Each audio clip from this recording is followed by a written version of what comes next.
Good afternoon, everybody. I am Paul Peterson. I am the director of the program on education policy and governance at Harvard University. And this is our fall 2022 colloquium. Today we have as our guest speaker John Kirtley, who is the founder and chairman of Step Up for Students, a nonprofit organization that administers 5 of Florida's school choice programs, including the state's very large tax credit scholarship program, which now serves over 100,000 low-income children. John Kirtley is the founder and chairman of Step Up for Students, but he's also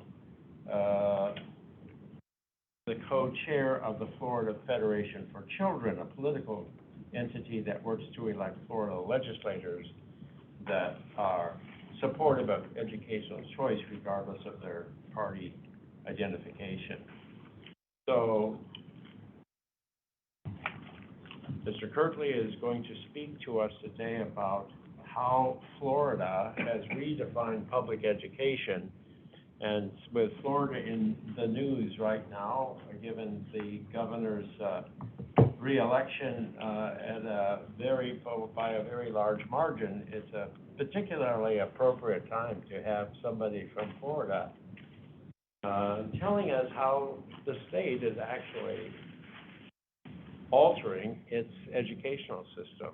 So, John, it's really a pleasure to have you with us today. Thank you. It's a great pleasure to be here, and thank you so much for being here. I really appreciate you taking the time.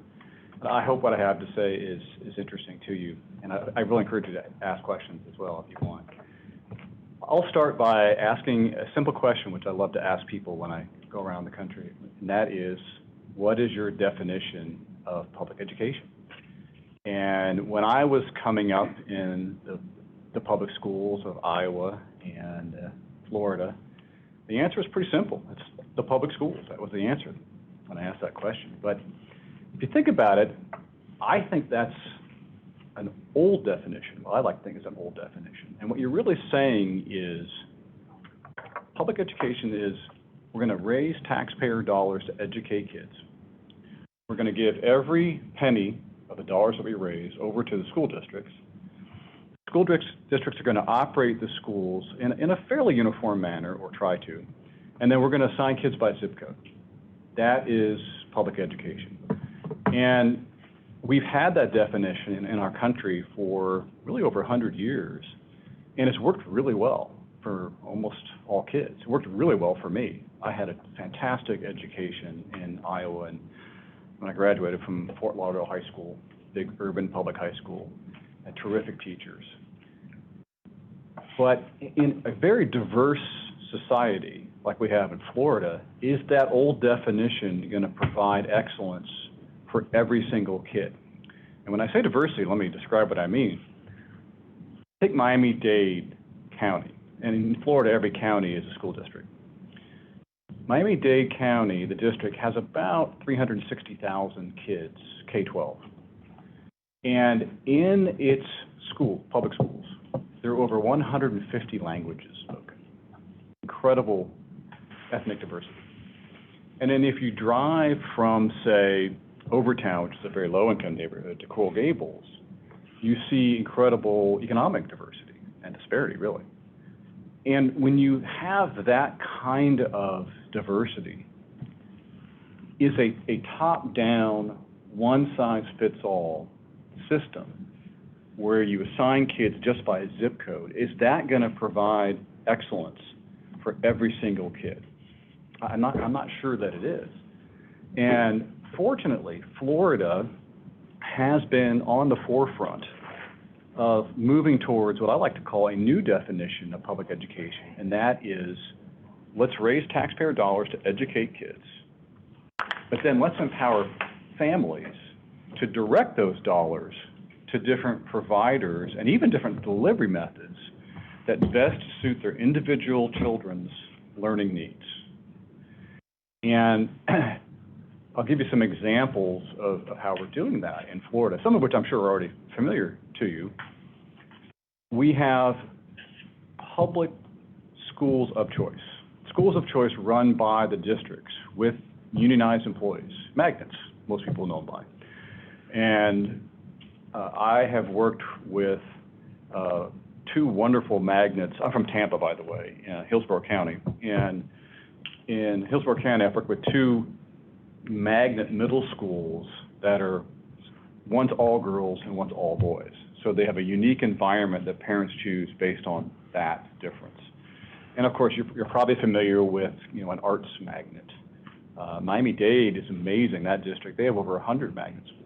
They have everything from arts, STEM, environmental science, design, over 100, both differentiated by curriculum, but also environment.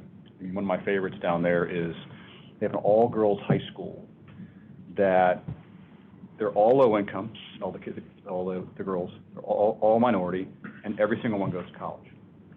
And its uniqueness is its environment that they've been able to create. But all the kids choose to go there, or their parents choose to send them. So we have magnets in Florida. We have open enrollment. You probably know what that is. That's where if there's room at a neighborhood school, then parents can send their kid there. But I emphasize if there's room, because those who have purchased a home in that school zone get first priority. We have charter schools. Most of you probably heard of those, but not everyone knows exactly what those are, even people making laws about them. A charter school is a school run by an entity other than the school district, but under a contract with the district. But it's a school of choice, so the parent has to choose to send their kid to the school, and when they do, the district sends a certain amount of money to educate that child. One of my favorite examples is a school in the rural part of Tampa, or our county. There's a wonderful school that both myself and my daughters have worked with called RCMA. It's a K through 8 school, and it was created by a nonprofit called the Redlands Christian Migrant Association. This is a nonprofit that has been around really since the 60s, working with the migrant farm worker population in Florida. And they provide, early child care, adult education, health care. And because they knew this community so well, they said, we should really start a charter school, which they did. And it now does incredible work taking kids who often, don't speak English from very difficult circumstances and doing a fantastic job with them. So those are charter schools. We also have in Florida, as many states do, dual enrollment, where a kid in high school at a public school will take classes at the local, we used to call them community colleges, now we call them state colleges, or even sometimes universities. So they're actually taking classes from two different entities at the same time, but it's paid for by the taxpayers. We have virtual schooling. Actually, before the pandemic, we had voluntary virtual schooling. Of course, during the pandemic, we had involuntary. But Florida has been a leader in taxpayer-funded virtual schooling. We had a pioneer called the Florida Virtual School, which is really a wonderful organization creating these classes. But now a lot of districts, actually in Florida, districts are required to have their own virtual offerings, and they often contract with a for-profit provider to do that. And the best example I like to use for the usefulness of virtual learning, imagine if you're a kid in Gadsden County in Florida, very rural area. There's only one high school. And let's say your dream is to learn Mandarin and be in the Foreign Service. Well, there's probably not a Mandarin teacher at Gadsden High School, right? You can learn Mandarin very effectively through the Florida Virtual School. And I know someone whose son did that and is now fluent in Mandarin. So to me, that's a pretty cool example of how virtual learning can be useful. We now even have families that are combining providers and delivery methods at the same time. My favorite example, is the guy who actually was the president, CEO of Step Up.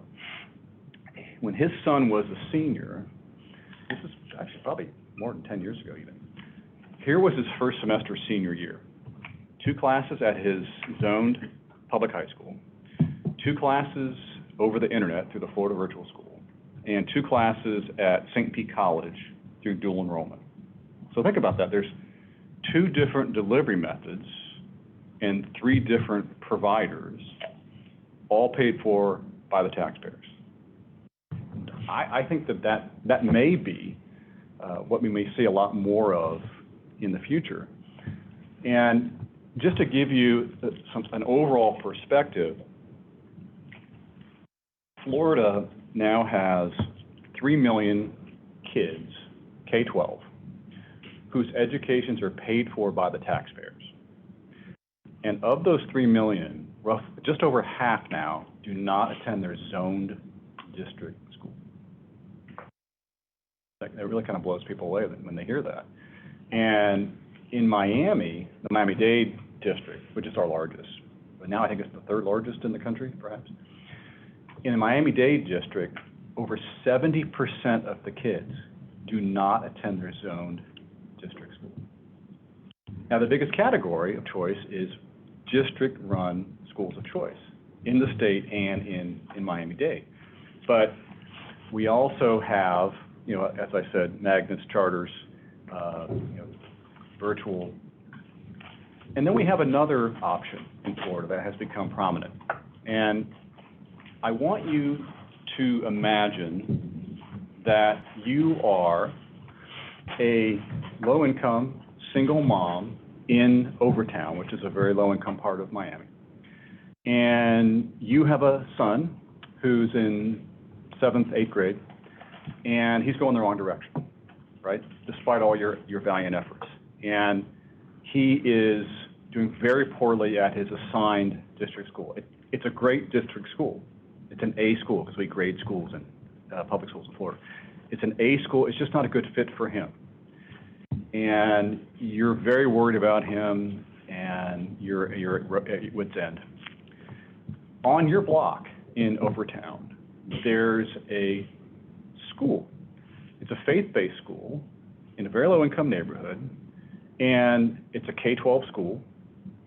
It has a 100% graduation rate, and 90% of the kids go on to either higher education or the military. And the tuition is $6,000 per year, which is less than half what it costs to educate a child in the Miami-Dade public school system. Now, if you were her, would you not want the ability to send your kid to that school? I think you would. In Florida, we have passed laws that empower her to be able to do that. We actually have 3 main programs where families can get taxpayer funds, either directly or indirectly, and choose to send their children to private, even faith-based schools.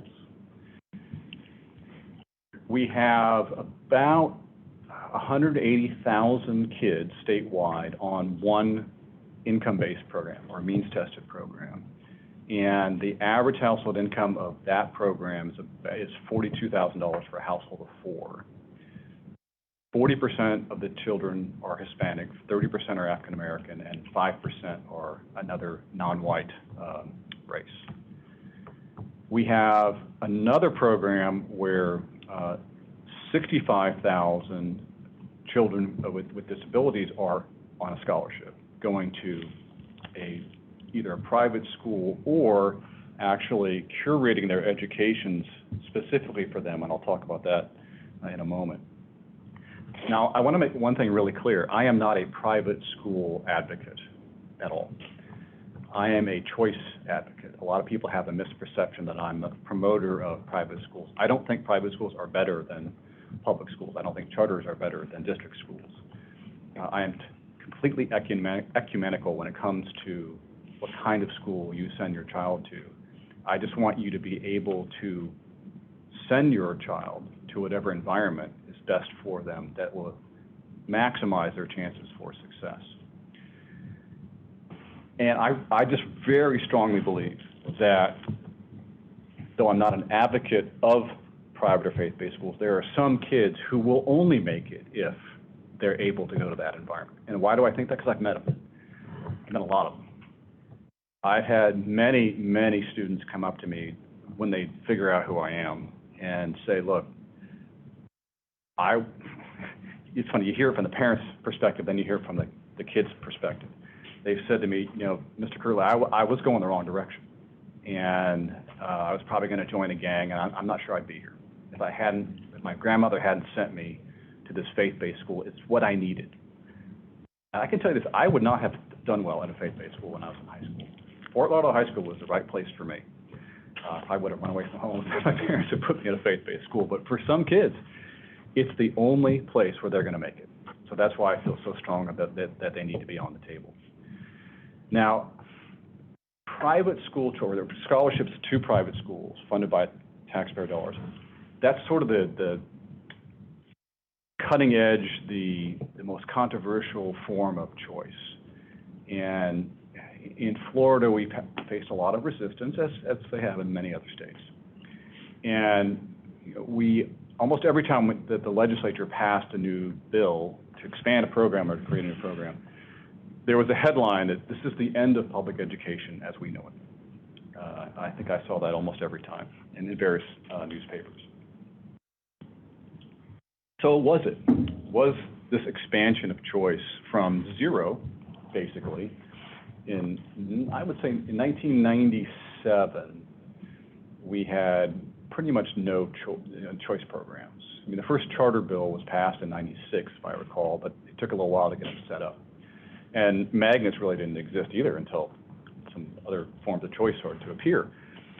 So from, say, 98 to 2018, we went from every kid going to their assigned district school to half, and in Miami-Dade, 70%. So was that the end of public education in Florida? I like to look at this objectively, not subjectively. There's only one test that's given to every kid, that's given to kids in every state that's the same. Not given to every kid in every state, but it's given to kids in every state. It's called the National Assessment of Educational Progress, or the NAEP. And in 1998, only 37 states gave that test, and Florida was 35th out of 37. Not too good. Fast forward to 2018, we were 5th. And if you adjust for income, we're 1st. But forget about that. We're 5th, even with no adjustment. That's an incredible change, an incredible improvement for the kids in the public schools in Florida. Okay? So something happened in that period to cause that improvement. I'm not going to claim that choice was the sole reason for that, because there were amazing things that were put in place by Governor Jeb Bush when he first came into office in 1999 to go on a path of K-12 reform. But choice was certainly the catalyst that helped a lot of those things work better. So, and by the way, we're also ranked number 2 by Education Week in educational achievement now, number 2 in the country. And our graduation rates have gone from 50% overall back in 97 to over 90% today.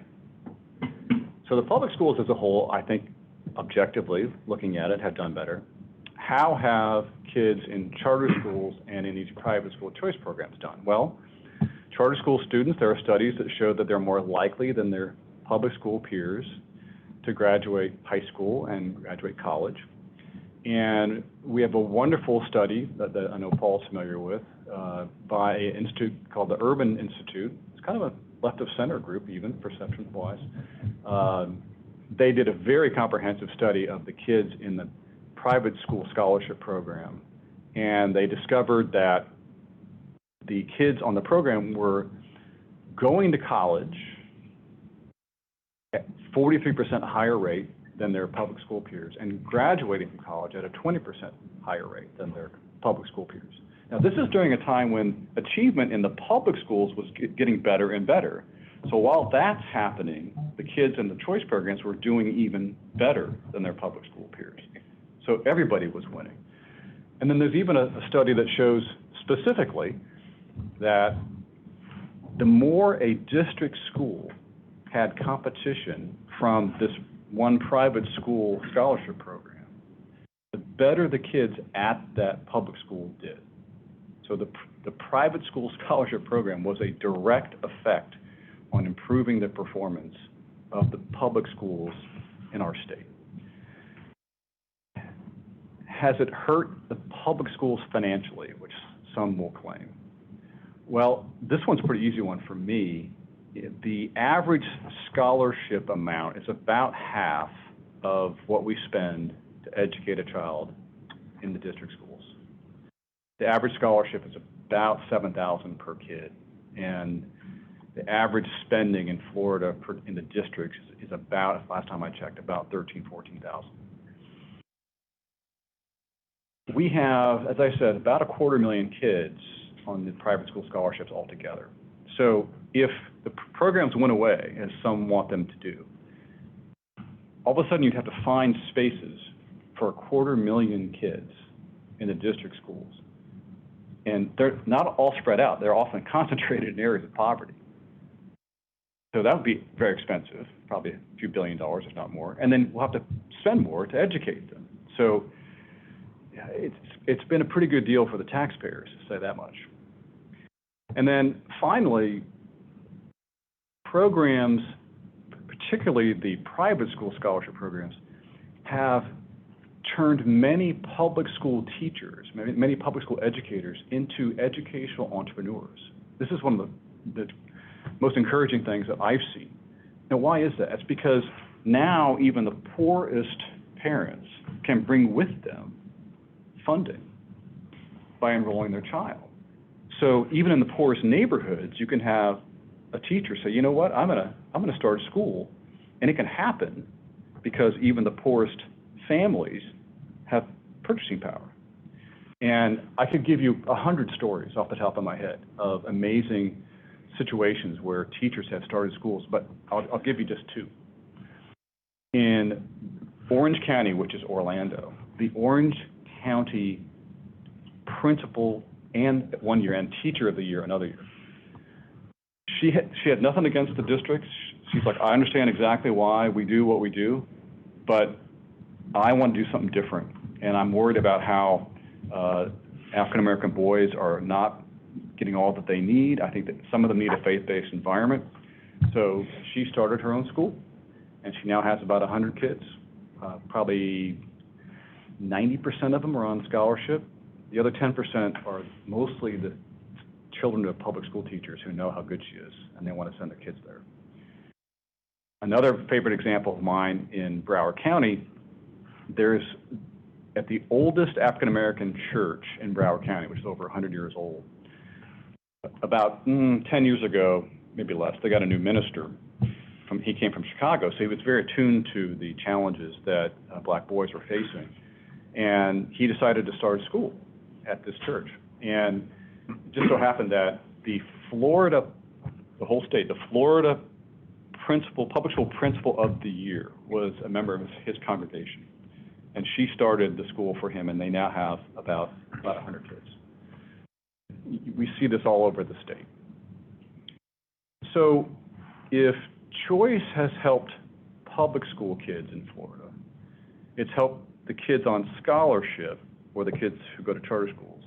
It's helped the taxpayers, and it's helped public school teachers become entrepreneurs in many cases. Who would object to it? Well, in 2013, the Florida Public School Teachers Union, the Florida Public School Boards Association, and interestingly, the NAACP filed a lawsuit demanding that the courts in Florida shut down the private school scholarship program and evict, at the time, 80,000 low-income, mostly minority kids from their schools. And at the time, the program was less than 2% of the entire state public school budget. They claimed, one of the claims was that it violated the separation of church and state because, the kids, some families were choosing to send their kids to faith-based schools. And if you want, and during Q&A, we can talk about how the courts have resolved that. But what I found interesting about that claim was Florida, at the time, and still does, Florida has a state pre-K program, taxpayer-funded pre-K. It's in our state constitution that every 4-year-old can get taxpayer-funded pre-K if the parent wants it. Right? It's a voucher. At least 40% of those kids go to faith-based pre-K. So taxpayer funds are going to faith-based schools at parents' direction. One of the most popular programs in our state is called Bright Future Scholarships. This is a college scholarship funded by the state taxpayers. Well, kids take that scholarship to faith-based schools. 3 of the 4 historically black universities in Florida where Bright Futures are used are faith-based. My favorite example is just outside of Tampa in a town called Lakeland, Southeastern University. Their charter says, we will prepare Christ-centered young men and women to go into the world, and I can't remember the rest, I think do Christ-like things. You can't get any more faith-based than that. Kids take taxpayer funds, state taxpayer funds to that school, right? Did these groups file a lawsuit to shut down the pre-K program? No. Did they file a lawsuit to shut down the college scholarship program? No. Just something in that K-12 window that they objected to. That's what they didn't like. And parents got really upset. The parents who had kids on scholarship got really upset, as you might imagine. And so did the leaders in their communities, actually. Remember the demographics of the program. Within a month of a lawsuit being filed, we had one coalition of over 100 African-American ministers, leading ministers in their communities, and a formal coalition opposing the lawsuit. We also had a formal coalition of over 100 Hispanic ministers, same thing, opposing the lawsuit. And one day they decided to show the public together how they felt about this lawsuit. And I like playing this video because I can talk all day about this idea and this movement, but I don't think there's any better way to communicate what it means than this 60-second video. So if you could show that, I'd appreciate it.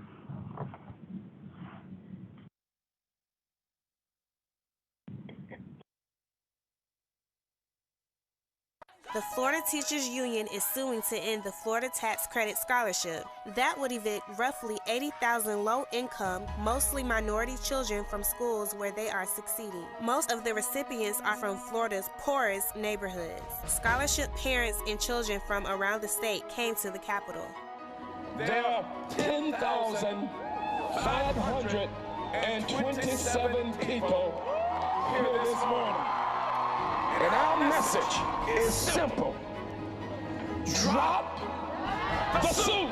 No destruyan la esperanza y los sueños de nuestros hijos. Drop the suit. Ultimately, if the courts have to decide, the courts will be on the side of justice, because this is about justice. This is about freedom. The freedom to choose what's best for your family and your child, most importantly. Well, sorry about the echo there. Hopefully you could hear what they were saying. That was the day after the MLK holiday, and you may have seen that the keynote speaker was MLK Jr.'s son, MLK III. Luckily, we won that lawsuit, and the program continued. So what's the future for choice in Florida and maybe the country? And I emphasize maybe the country. In 2013, Florida created what are called education savings accounts. And some of you may have heard of health savings accounts.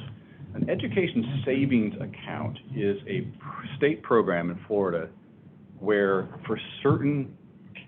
currently for certain categories of disabilities, kids with disabilities, the state puts an amount of money into an account, and it varies by disability.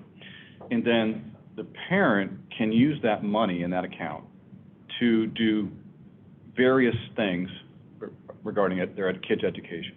Yes, they can use it to pay tuition to a private school, but they can also use it, say, to pay for therapies of certain kinds, or tutoring, or to buy a device, or anything, well, not anything else, because there is regulation around how it can be used. This has been wildly popular in this community in Florida, and I think I mentioned we now have 65,000 students using these education savings accounts. And during the pandemic, a lot of parents across the country, actually, not just in Florida, essentially created their own education savings accounts with their own money. Because what do? They were at home with their kids. Maybe the public school, Zoom school wasn't working for them. You may have read articles about how they created pods with other families, maybe 7 kids got together. They hired a teacher to teach them, but then they also, used their own money to go to Kumon or Mathnasium, maybe other enhancement activities. So parents of all kinds are attuned to this kind of curation now, more than they were before the pandemic, certainly. And so you're starting to see more of an interest from legislators, state legislators, in creating these education savings accounts. And we had kind of a surprise a couple years ago. In 2020, West Virginia became the first state in the country to offer an ESA to every public school kid, K-12, or a kid entering kindergarten. Revolutionary. In fact, that was the first choice program of any kind in West Virginia. They didn't even have charter schools in West Virginia. So that was kind of a come from behind win there for the state. This year, Arizona created an ESA for every single kid in the state if they wanted. The amount is $7,000 per kid. That's the most radical school choice bill that's ever been passed in this country. And I'll be very curious to see if my own state follows suit. Hope they do. If it does, then remember that single mom in Overtown that we talked about? What she might do is she might use her ESA for her son. She might buy 2 classes from the local Catholic school in religion and government because she likes the way that they teach it. She might buy 2 classes from the local, her zone, public school in math and science because she thinks that school is really good at it. She might use part of the money for, Kumon or reading tutoring because maybe he's a struggling reader. Maybe she uses part of the ESA for piano lessons because, we all know that people benefit and grow from things outside the classroom. That's how they become educated people. And if you really think about it, parents with means, they've been essentially curating their kids' educations forever because they have the money. They first choose the best school for their kid by buying a house in the right school zone or by paying the tuition for the right school. But then they spend the money on a very expensive travel sports team for their kid, baseball, volleyball, basketball. They buy music lessons. If they have an issue, they would buy tutoring. They're essentially doing this already. It's just low-income parents that don't have the money to do that. And that's what ESAs do. They level the playing field to empower parents without the means to do the same kind of curating. Now, will this become widespread? It's very hard to say. There's going to be, as there has been for 25 years, there's going to be a lot of strong resistance to this kind of idea. But, parents, even those without a lot of money, they can be a very powerful force when it comes to their kids. So I'll be curious to see what happens. But I guess I'll close by asking you to ask yourself the question, what is your definition of public education? Is your definition a closed system of buildings and employees, where we assign kids by zip code? Or is it something broader? My definition of public education, it's a goal. It's a goal of society that I think will only achieve or reach if we have a broader definition that works much better in this new century. And that's it. Thank you, John. Florida's experience is fantastic. It's incredible what you've said. But there are also critics out there who wonder, well, is every school that's being created great? Is every charter school wonderful?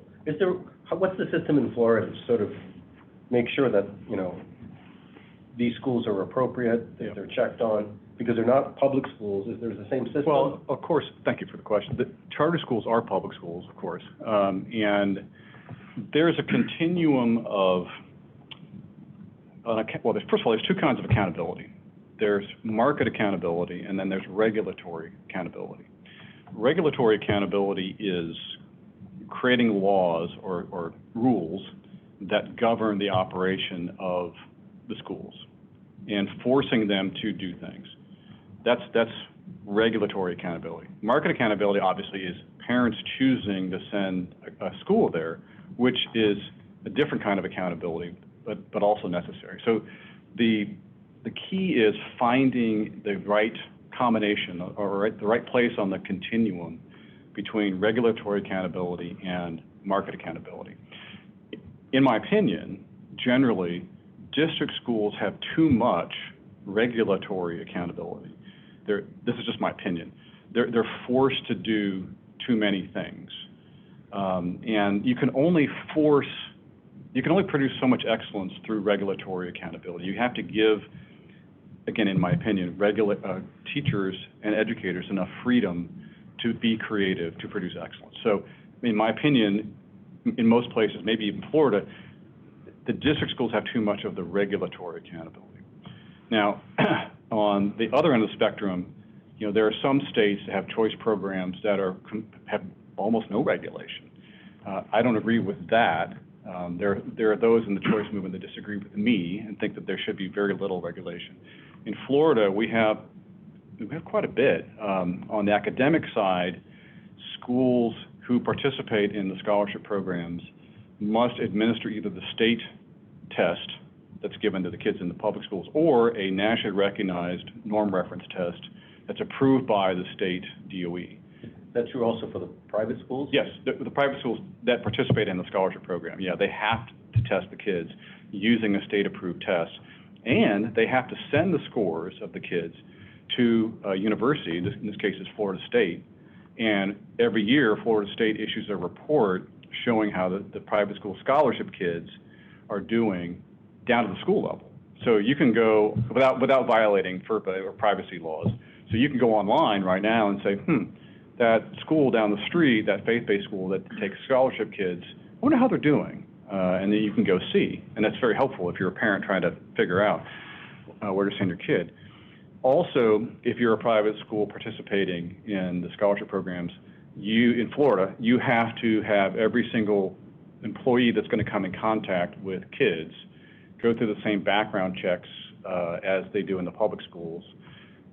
You have to obviously be in compliance with all the health and safety regulations, which there are quite a few of in Florida. But then also from a fiscal point of view, if you take more than $250,000 worth of scholarship funds in a year, then you have to have a legitimate third-party CPA come in and look at your books, issue a report showing that you're using the money properly, and then that report is sent to the state. And then on for the entities that administer the scholarships like us, there are just a myriad of, we're audited every year by an outside third party that we have to submit to the state. And then the state auditor general, they used to audit us every year, but they complained that they couldn't finish 1 year's audit before the next year audit had to start, so they requested once every 3 years, which is the same as the school districts are. So in Florida, I think that we've created a good place, we've landed in a good place in the continuum between, the extreme regulatory accountability and sort of total free market non-regulation, if that answers your question. Yes, thank you. Yes, sir. Thank you for this. fascinating from the perspective of someone who went through the public school system in Palm Beach County, and to hear the changes essentially that have occurred over the past 2 decades. Kind of incredible. When did you graduate? 2001. Okay, so yeah, you were kind of pre-choice there. Exactly. Yeah. Exactly. So I'm curious. Now I'm considering the system from the perspective of a parent who is going to help his kids navigate, and it seems to me that you know, a system is being created that is increasingly complex. Yes. And that complexity has benefits. You know, competition-driven quality increases, and you know, an increased flexibility. But it also maybe makes makes school choice a little bit more daunting from the perspective of parents who are trying to navigate this complexity. Yes, absolutely, yeah. So you mentioned the FSU report that tracks quality of individual private schools across the state. Yeah. I'm curious if there are other tools like that parents can use to help navigate the increasing complexity. Yeah, you've really hit on an important topic because, but the first thing I'll tell you is even if parents don't have a lot of information, they can and they will make these decisions, right? And my favorite example of this is when I first got into this movement in 1995 or 96, I was working with a Catholic school in inner city New York, in the Bronx, and very typical of an inner city Catholic school, originally founded in 1850 or something to serve Italian, you know, Polish and Irish immigrants. Now it's all African American and Hispanic kids, and very few of whom are Catholic. And the tuition, stated tuition, was $3,200. This is 1995. The average collected was less than that because they're very poor, the families. And the church was subsidizing the rest of the cost, which was $5,500 or so. And this was my first exposure to private education, right? Because I was, like you, I was a public school kid from Iowa and Fort Lauderdale. And my image of private school was, oh, they're these leafy, you know, expensive suburban academies. This is a private school I'm now at. And so there was a public school across the street. And yet these parents were killing themselves. They were working 3 jobs to pay the tuition, cutting off their TV, whatever. And I would ask them, why are you doing this when there's a free public school across the street? And I'll never forget, they would say, I'll never forget, one woman said, well, look, my oldest went across, and she wasn't like assessing blame or like, in fact, she probably blamed her kid more than anything. She's like, you know, he went across the street, the public school, and he dropped out. My neighbor, their kid went here to this Catholic school, and this was a K-8 school. She said, then that kid went on to Saint something in the Bronx, and now they're in college. So my kid's going to go here. So her analysis wasn't data-based. It wasn't, you know, crowdsourced. It was, okay, I saw this, and I'm going to make this decision. So even without a lot of good information, I think they often make good decisions. But you're right, they could definitely use more information, and we, at least us at Step Up, we're working on that very hard. We're actually working with another local foundation to try to develop a online platform that would be a place that parents could go to learn more about all schools, not just private schools, but hey, you know, you could input, here's where I live, okay, and I'm willing to go a X mile radius around this where I live. Show me what my options are. Okay, well, here's, you know, district magnets you can go to. Here's a district school that has open enrollment that has space. Here's a charter that has space. Here are the private schools, and here are the scholarship programs you can do. That's what they need. But then take it further. Okay, well, what's the academic performance of those schools? Take it even further. You could have like a Yelp-like parent feedback loop, right? If you get enough parents using this, that's really what they need. And we're not there yet, but we're hopefully going to get there. And we're, like I said, working on it with a local foundation. Yeah. But don't worry, that, you know, even without that information, they can still make decisions, and they will. I mean, sometimes legislators will be painfully honest, and they usually won't say it, but sometimes they'll say, well, I just don't think, you know, low-income parents can make good decisions. It drives me nuts. I mean, there's no correlation between how much a parent cares and how much care they take in choosing a school. There's no relation between that and income. Because I've seen really poor, destitute parents make really good decisions and take a lot of time doing it. And I've seen really rich people just send their kid to the local school because they say it's the best. Yes, sir. You talked about the NAEP results, that Florida was it third last? Yeah, 35th out of 37. That gave the test in 98.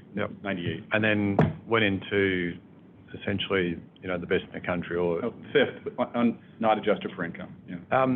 So that's a pretty remarkable change for the kids, obviously. So have you got an idea as to what the reasons for that were, and then is the rest of the country taking any notice of that? Now, Paul, you can maybe help me with this. I don't think that there's been I think it's very difficult to pinpoint, okay, the X% of the reason why we went from almost last to near the top is because of choice. I don't think there's any study that can do that, really. But again, my feeling is that there were these wonderful, very specific education reform measures that were put into place when Governor Bush came into office in 1999. He called it the A+ plan. And it involved things like more transparency, grading public schools for the first time, providing financial incentives for good performance, providing intensive reading remediation for kids who are behind in that area, because Governor Bush will always say, if you don't get them to read by third grade, what does he say? But you learn to read. Yeah, one of the policies was you were held back. Right. Or it still is in place. You're held back after third grade. You couldn't if you're read. Not up to a certain reading level. So I think that those measures were. And finally, one of the measures was, well, if a district school gets an F 2 times in a 3-year period, just the kids at that school can get a scholarship, taxpayer-funded scholarship, to go to private school. Well, there are studies, very, very good studies, that show that specific measure spurred rapid improvement in those. The schools that got their first F, like there were 73 in the first year out of 3,000 schools. Every single one of them got off the F list. And I think that was one of the major reasons, was this threat of competition. But I'm not sure it's even possible to isolate what percentage choice has made in driving that huge improvement. But that doesn't mean people shouldn't listen and learn. I mean, Governor Bush and his team have been spreading that gospel really since probably 2010 or so. I mean, going around a nation to each state saying, look, this is what happened here. You should do the same. But,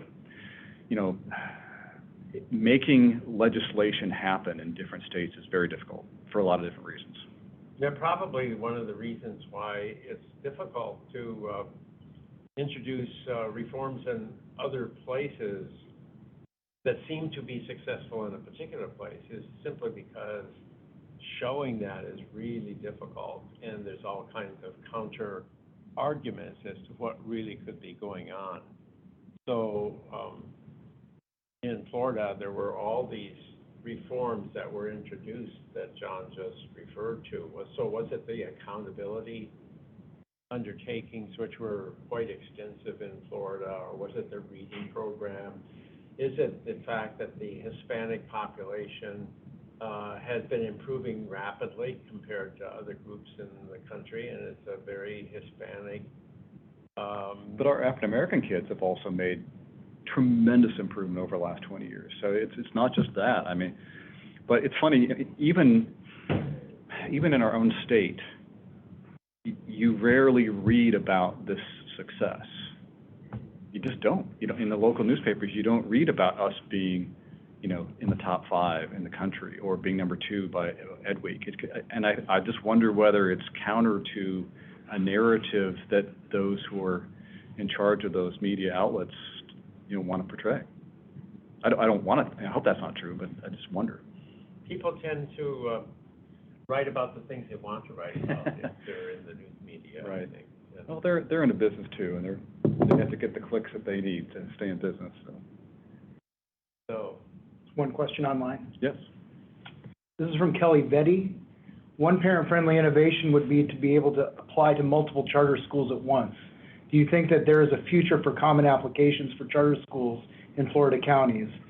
She went to Florida Public Schools and University of Florida, and now has a daughter of her own who's looking ahead when she starts school. There's a wonderful organization it's headquartered in Houston. I'm blanking on that. Colleen Dipple is the head of it. It's parents. She's going to kill me for blanking on the name. Anyway, they have been a wonderful organization there in Houston in advising, as you were mentioning, advising parents on their different options of all kinds, right? And this is who we're working with in Florida with her group. And she has had success in creating a common app of sorts in Houston and they've also done this in New Orleans, I believe, to a great extent. it's also, I think in Denver, Colorado. Yeah. Are charters included in that? Yeah, charters are included. So, it's a great idea. I think that knowing the leaders of the charter movement in Florida, they are very innovative. They always put the well-being of the students first, even if it might hurt them competitively. I've been very impressed by that. So yeah, I think that's something that, and I could see it certainly where that would be beneficial. Sure. Families empowered? That's it. Thank you. Families empowered. Sorry, Colleen. You know, one of the topics that came up, but I'd like to have you address it, is the whole question of violation of church and state. That Sure. Is the tax credit program in violation of that, and what have the court rulings Sure. been? Well, more importantly, I mean, our programs where the money comes directly from the Treasury, a violation of the separation of church and state. Because, you know, the tax credit programs, the money goes from a donor to a nonprofit, and the money never reaches the Treasury. They just take the tax credit, right? So it's a loss of tax revenue, but the money never actually reaches the Treasury. With a scholarship program funded directly by the state, I mean, that comes right from the Treasury. And those have been found to be constitutional. There's two levels of question. First, does it violate the federal Constitution, the separation of church and state in the federal Constitution? And there was a case that was decided, I believe, in 2003 or 4, called the Zellman case, which I know you're very familiar with. This was a scholarship program from Cleveland, and the plaintiffs claimed that it violated the separation of church and state in the U.S. Constitution. And what the U.S. Supreme Court said was, no, this is just like the GI Bill. Under the GI Bill, veterans have been taking taxpayer funds for decades and using it to go to faith-based institutions. They even used it to go to seminary, right? The key in that Zellman case was, it's not the government saying, oh, we want to send money here to this faith-based school. It's the student is deciding how to direct those funds. So the U.S. Supreme Court said, well, this is not a government support of religion. It's just government support or taxpayers supporting the education of a student, and then that student decides where it goes. Critical difference. So it was ruled that these programs don't violate the federal Constitution. Then there were, or I guess there are, 37 states that have what are called Blaine Amendments, and these are named after, there was a very ambitious politician, Republican politician back in the 1870s and 80s named James T. Blaine. He was a senator from Maine, I believe. Very much wanted to be president. And this is at a time when Catholic and many other kinds, but a lot of Catholic immigrants are pouring into the United States. And a lot of cities were like, well, how are we going to educate these kids? We just, we don't have the ability to do so. The Catholic schools and the Catholic Church were like, we'll do it, and it's part of our mission. So a lot of cities were like, great, do it, please. Here's some money to do it. Well, James G. Blaine didn't like that idea, and he thought that he could sort of ride this anti-Catholic bias to the presidency. So he he first tried to put in a stronger separation of church and state amendment to the U.S. Constitution. He failed, and he got 37 states to put it in their state constitution. So 37 states had a stronger separation of church and state in their state constitutions than the U.S. Constitution. Well, that has now been decided. There were cases that went all the way up to the U.S. Supreme Court on these state Blaine amendments, and those have now been eviscerated by the U.S. Supreme Court. So now there's really no issue left. And look, there's a legal question, and then there's just a personal feeling question. And I understand that some people don't like the idea, but I always ask them, so are you against the GI Bill? You have to be. You have to at least be consistent, right? And in Florida, don't be like the teachers union that said, yeah, we're okay with everything up to, from VPK, it's fine until that day they go to kindergarten. Then it's not good. But yeah, as soon as they graduate high school, we're okay with the money going to a faith-based school in college. Come on. I mean, be consistent. All right. Well, our time is up. Thank you all for coming. Thank you all for coming. Appreciate it very much.